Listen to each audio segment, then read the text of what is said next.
So our first order of business this evening is the approval of the meeting minutes from the June 15th meeting. Do we have a motion on that? Move to approve. All right, do we have a second? I'll second it. Any discussions on that? All right. All those in favor? Aye. Aye. Any opposed? All right. Aye.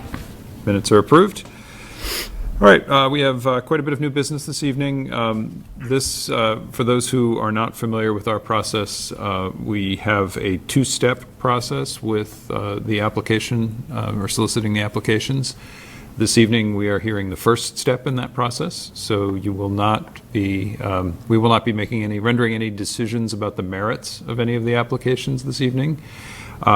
We are merely reviewing whether they are eligible under the criteria that are established under the Community Preservation Act to make sure that you can go forward with what you're proposing to do and that it is indeed potentially eligible for funding. We will then, from the projects that are deemed eligible, we will receive, presumably, full applications, and those will be evaluated later on this fall at a future meeting, and we'll give you an opportunity to present your projects at that meeting and answer questions of the member, or answer questions the members may have. So this evening, I'm sorry, we had one other item this evening. Our actual first order of business this evening is our annual public hearing. So we have every year we do open the floor to any members of the public that are interested in providing public comments that help us assess and prioritize needs and goals, assets and opportunities, and challenges that the Community Preservation Act can address in Lowell. So we solicit this input in the form of an advertised public hearing, and I want to open the floor to anyone who would like to provide comment this year. Goodbye. You are muted. You can mute or unmute yourself by pressing *6.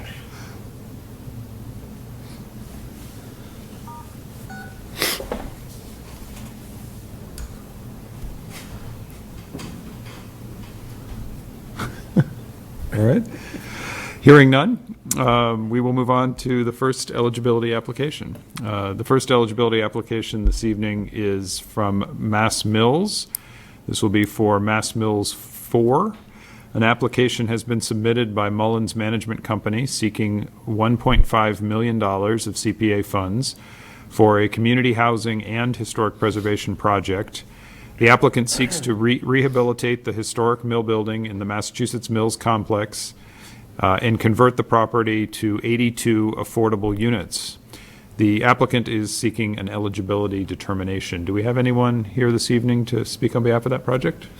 Step up to the microphone, just describe briefly your proposal. Hi, everybody. Thanks for having me. My name's John Clark. I represent the Mullins and the Mass Mills 4 application. So the project is for the final two buildings within the Mass Mills apartment complex, the two along the river. You probably noticed them with the construction netting on them. So as part of the full redevelopment of those two buildings, we're seeking all the available funds. This would be a 100% affordable project, 82 units. It is two buildings. There's a 3-story building and a 5-story building, so it'd be 27 units in the 3-story and 55 units in the 5-story building. We would love to have it finished. It's right on the Riverwalk. I think it would be a great, addition to kind of that public access, and the Riverwalk is beautiful, so it'd be nice to kind of finish this up. And they're the last two buildings in the mill to be redeveloped. So. We are applying for a lot of different funds. This is a historic and affordable deal, so we'll also be applying for federal and state historic tax credits and federal and state low-income housing tax credits. This is one of our first processes there, and we've had our intro meeting with the city, and we're planning to go through zoning hopefully this fall, and if not, then in the spring. Great, thank you. Thank you. Do we have any, stay up there just in case we have questions. Any questions from any of the members? No? No? Do we have a motion regarding the eligibility of this project as a historic preservation and or as a community housing project. I move to approve eligibility. Okay, thank you. Do we have a second? I'll second it. Seconded. Any further discussion? Can we have a roll call vote, please? Chairman Bakey, Yes? Member DePesa, Yes. Member DeJesus, Yes. Member Rourke, Yes. Member Baez Rose,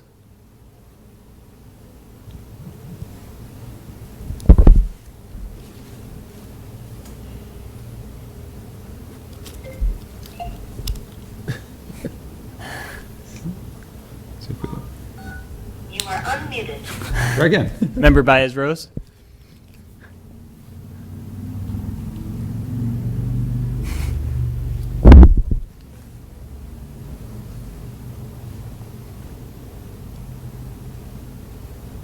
Member Shea,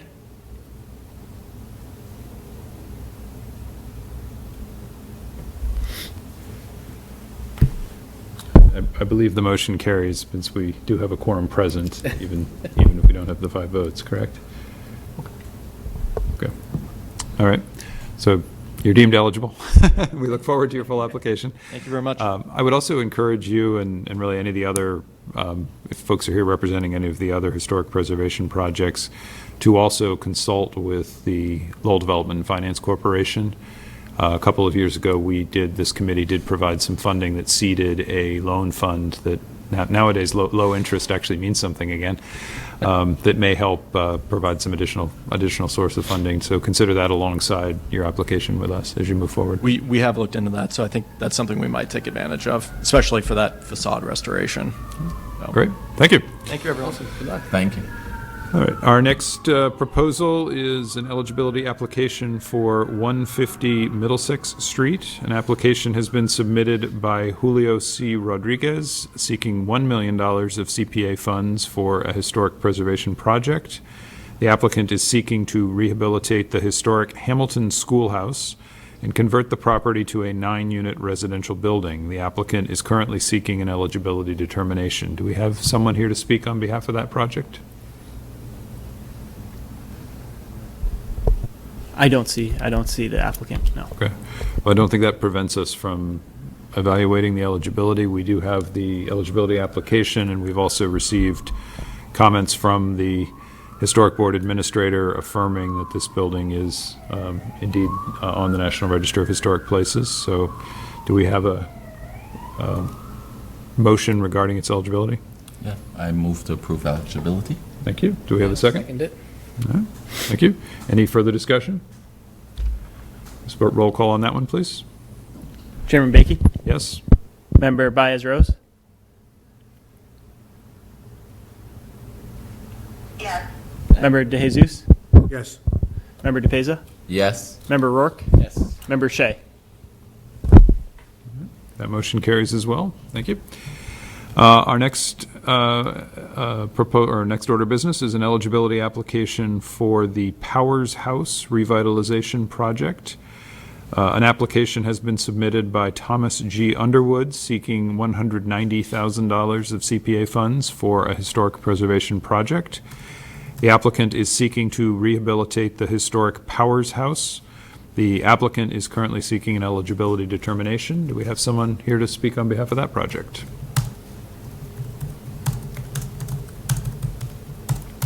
Again, similar to the previous one, we do have a letter from the Historic Board Administrator affirming that this property is also on the National Register and actually has previously received funding from Mass Historic for a different historic preservation purpose. So, any motion regarding its eligibility? I'll move to approve its eligibility. Thank you. Do we have a second? Second. Thank you. Any discussion? Just a roll call on that one, please. Chairman Bakey, Yes?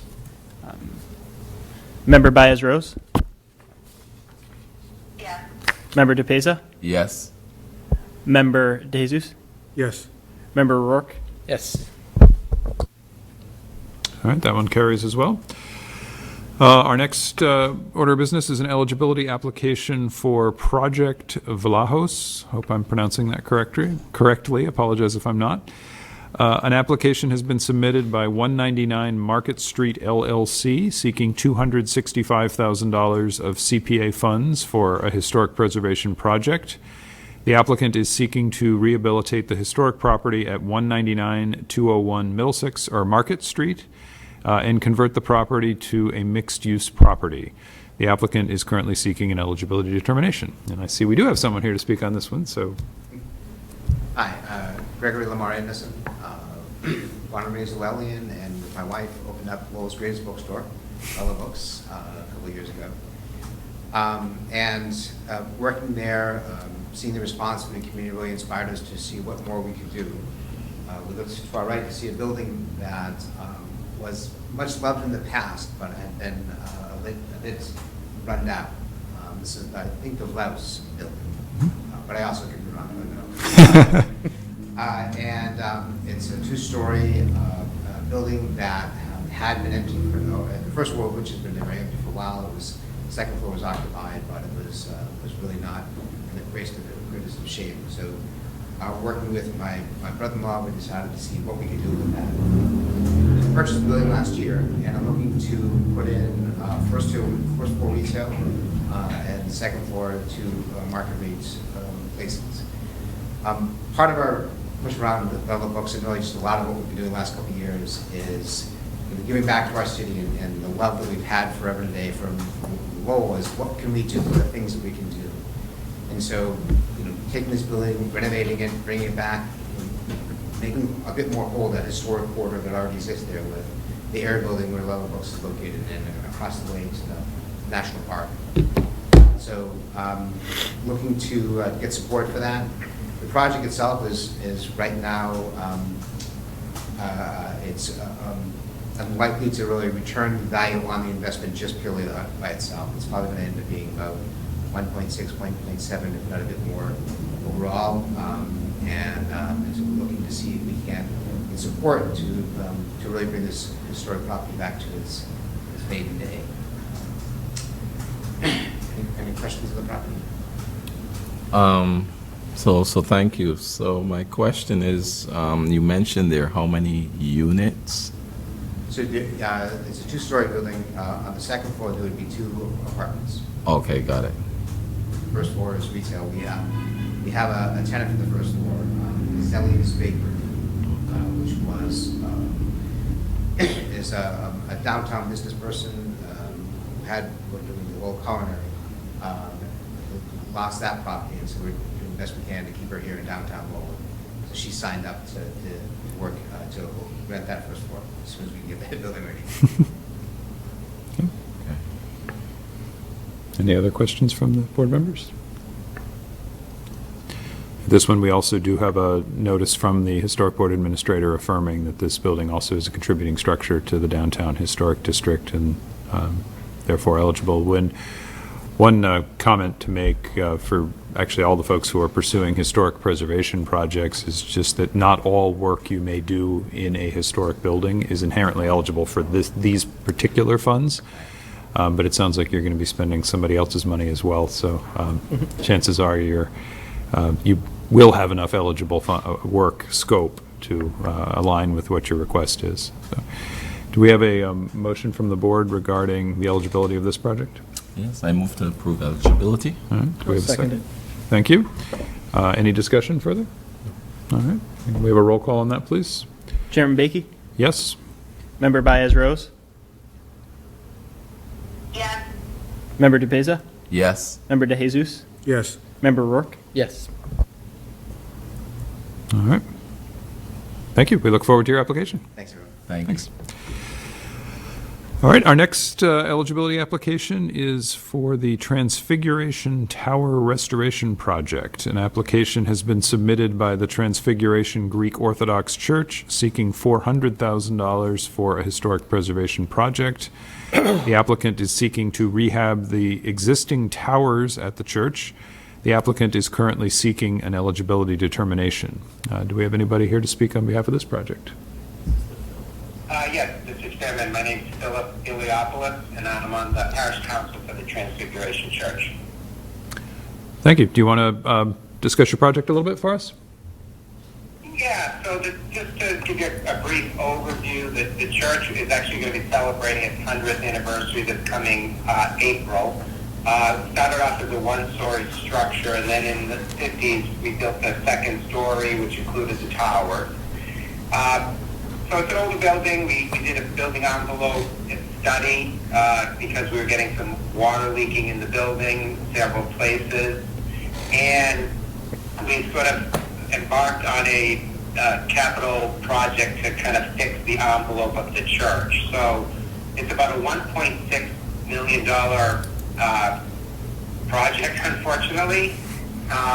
What we decided to do is sort of, in our application, just focus on the towers. That's the largest cost for this project, is $1.2 million.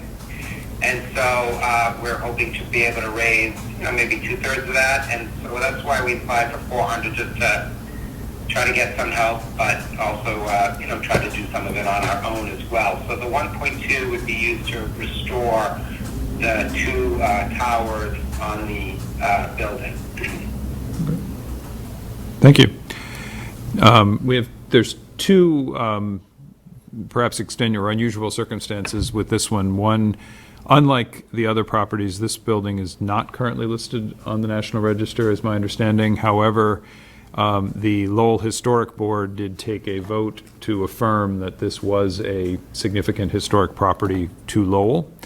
And it is, I believe, more than 50 years old, so it likely would be deemed eligible for the National Register if evaluated.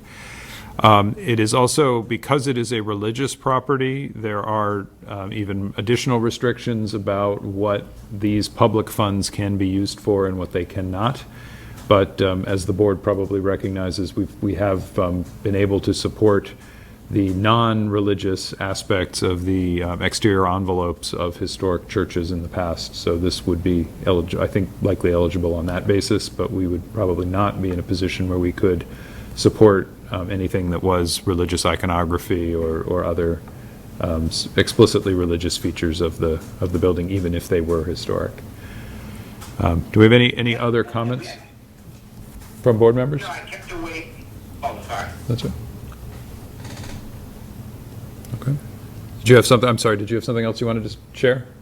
Yeah, the only thing I was going to say, that part of the building envelope work required some work near on our stained glass windows, and I kind of stayed away from that because I didn't want to, get any, tie into any religious component. This would solely be used on the exterior towers, like it says, to maintain that look of the church, that facade. And we did agree to work with the historic board to work towards being put on the state register. So we are going to be doing that as well. That's great. Thank you. Do we have a motion regarding the eligibility of this project? I'll make a motion to approve the eligibility. Thank you. Do we have a second? I second. Thank you. Any further discussion? Okay, so can we have a roll call on this, please? Chairman Bakey? Yes? Member Baez-Rose? Yes. Member DePesa? Yes. Member DeJesus? Yes. Member Rourke? Yes. Thank you all. You've been deemed eligible. We look forward to your full application as well. Thank you so much. Next on our agenda this evening is an eligibility application regarding Suffolk Place. An application has been submitted by Acre Crossing LLC seeking $850,000 for a community housing and open space project. The applicant is seeking to construct affordable housing and open space to include a pocket park and walkway along the canal. The applicant is currently seeking an eligibility determination. And I see we have a familiar face here to share a little bit about this project with us. Probably know the building, but I just bring one this photo from the Census database. Thank you. I know you know the building. Thank you. Thank you.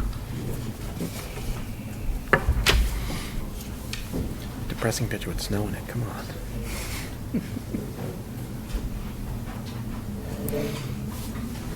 So first, I'd like to thank you for your past support for Acre Crossing itself. If you've been by the neighborhood lately, you can see that construction has made significant progress.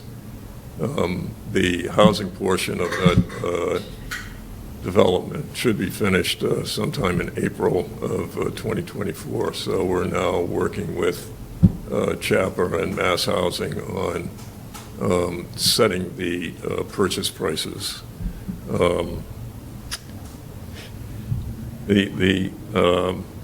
One of the challenges is that since we began that project, the interest rates have really had a very significant impact on the financing of that deal. Our construction interest rate went from 3.56% to 9 1/8, which really has a significant impact.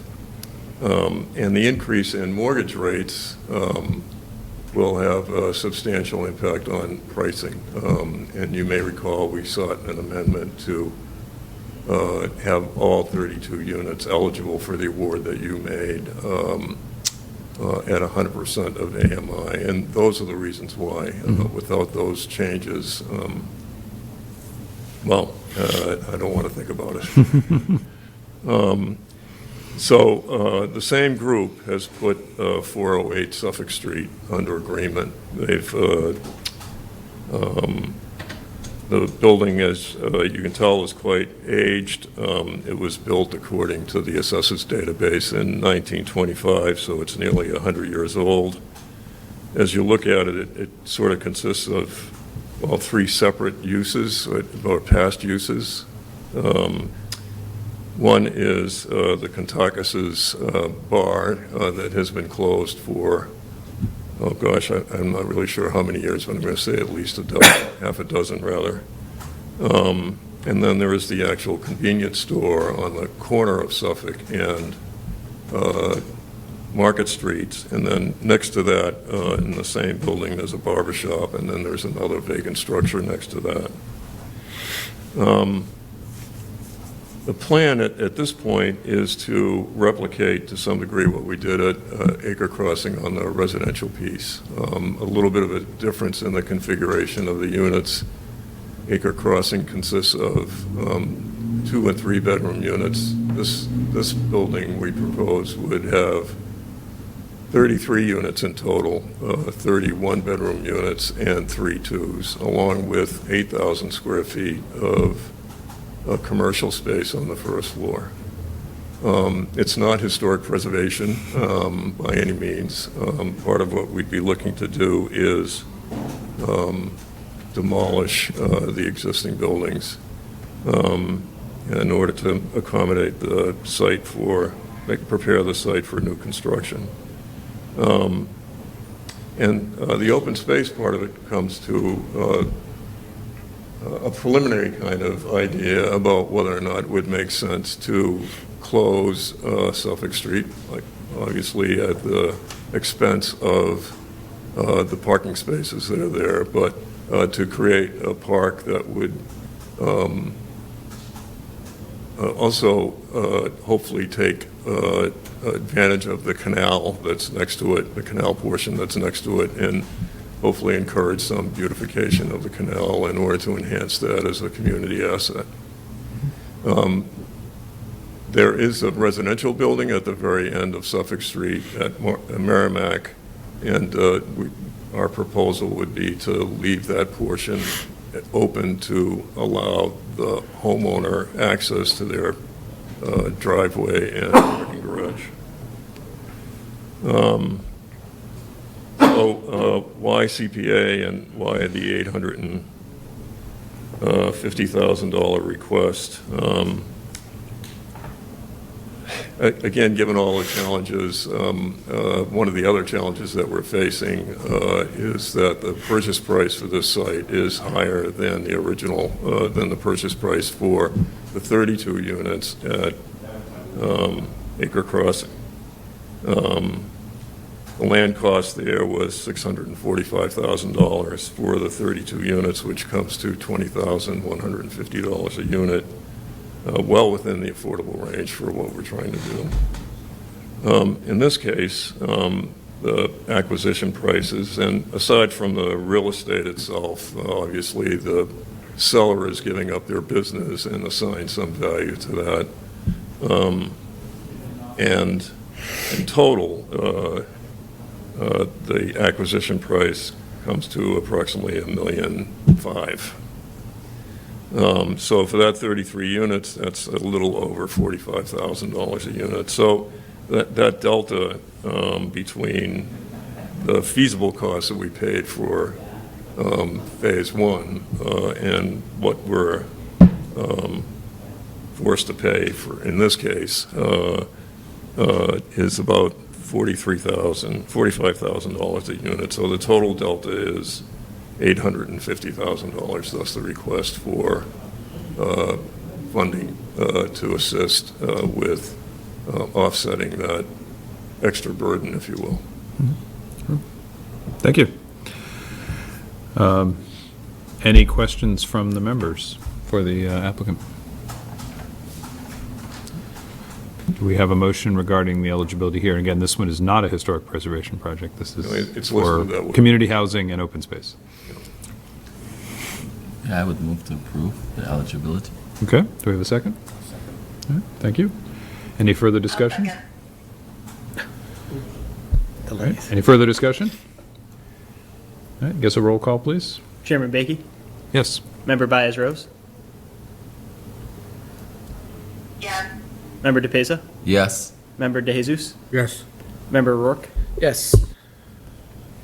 All right, the motion passes. Thank you very much for your support. Very much appreciate it. Look forward to your consideration of our All right. actual We application. look forward to your application. Thank you. Thank you. All right.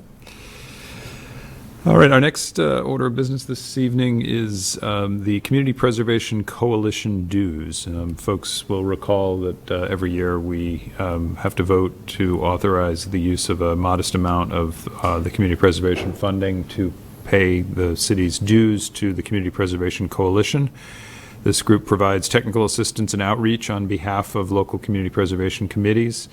And they, one of the things they do is advocate strongly for the program and help ensure that the state matching funds, which are a significant component of the program, are maintained. And that usually is considerably more coming back to us than the dues we pay to them. But the Community Preservation Committee will have a vote this evening on whether to authorize the annual dues payment for to maintain membership in the coalition. We have a motion. Make a motion to approve. All right, do we have a second? I second. Thank you. Any discussion on the motion? All right, let's a roll call on that, please. Chairman Bakey, Yes. Member Baez-Rose, Yes. Member DePesa, Yes. Member DeJesus, Yes. Member Rourke. Yes. That motion passes as well. Thank you. All right, we have a number of additional items on the agenda under other business.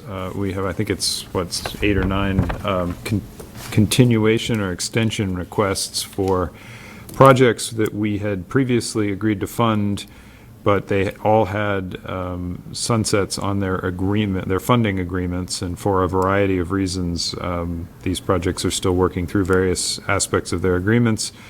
And we've been asked to extend those approvals, I believe, for an additional 2 years. There are, again, 1, 2, 3, 4, 5, 6, 7, 8 of these. If it is, if the board is comfortable with it, I would like to request that these be considered all together as opposed to as 8 separate votes. I guess we probably need a motion to that effect, to consider them I'll make together. that motion. Thank you. Do we have a second for that? I second. All those in favor? This voice vote for that is fine. Aye. Aye. Any opposed? All right, thank you. So with that, the proposal, or the projects that are seeking a 2-year additional extension are the CTI A Place to Live, Acre Crossing, Clemente Park, Rowley's Farm, the City Hall Stained Glass, 1+ Lowell, the Downtown Lowell Building Restoration Fund, and 555 Merrimack Street. Do we have a motion to approve the 2-year extension or authorize the 2-year extension? A motion to approve? Thank you. Do we have a second? Second? Any further discussion or questions on that? All right, guess we have a roll call on that one? Chairman Bakey, Yes? Member Baez-Rose, Yes. Member DePesa, Yes. Member DeJesus, Yes. Member Rourke. Yes. All right, that motion carries as well. I don't think we have any notices this evening. Any further comments? I don't think we're looking for comments from the planning board, but comments from the Preservation Committee members? Hearing none, do we have a motion to adjourn? Motion to adjourn. And a second? Second. All right, thank you. I imagine that one will carry. All those in favor? Aye. Aye. Thank you all very much. Have a good evening, everybody. Thank you. Thank you. Thank you.